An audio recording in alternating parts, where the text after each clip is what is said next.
बरं तुम्ही दोघे बरे आहात ना? तुम्हाला काही लागलं नाही ना? हा कमळी? नाही नाही ठीक आहे मी. ऋषी सर वेळेत आले म्हणून वाचलो, नाहीतर. पण हे असं झालंच कसं? शॉर्ट सर्किटमुळे.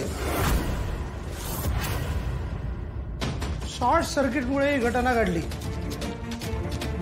मला वाटतं ना या सगळ्यामध्ये कमळीची चूक आहे. काय बोलताय तुम्ही? हा कशी? कारण मुळात त्या स्टोअर मध्ये जायला परवानगी नसताना कमळी तिथे गेलीच कशी? आणि ती गेली म्हणून घटना घडली ना? नाही नाही, आता दंड म्हणून तिला कॉलेजच्या फंडामध्ये 20,000 रुपये जमा करावे लागतील. काय? 20,000? हो सर, मला खरंच माहित नव्हतं तिथं परवानगीशिवाय जायचं नसते ते. एक्झॅक्टली सर, तिला माहिती असतं तर ती का गेली असती? परवानगीशिवाय आतमध्ये येऊ नये असं बाहेर बोर्ड लिहिलेला आहे. तो वाचला नाहीस का तू?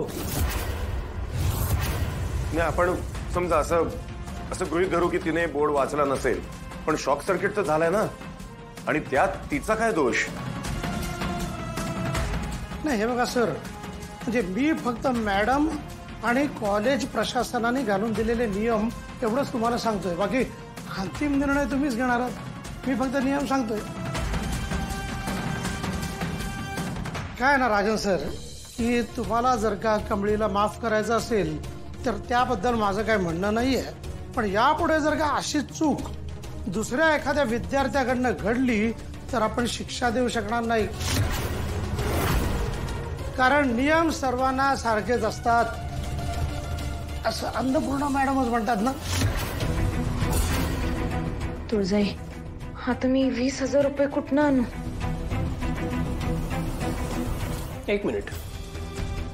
कमळीने तो बोर्ड बघितला नाही, ही तिची चूक झाली असेल, मान्य मला.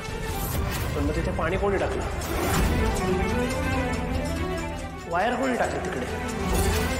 कमळी तिथे जाण्याआधी कोणीतरी तिथे गेलं आणि त्यांनी हे सगळं केलं. ते कोण होतं त्याचा तपास करायला हवा ना. होय सर, कमळीला त्रास द्यायला कोणीतरी हे मुद्दाम केलंय बघा. मला तर वाटतंय हे समजा त्या आणि कालच केलंय बघा सर. हो मीच केलंय.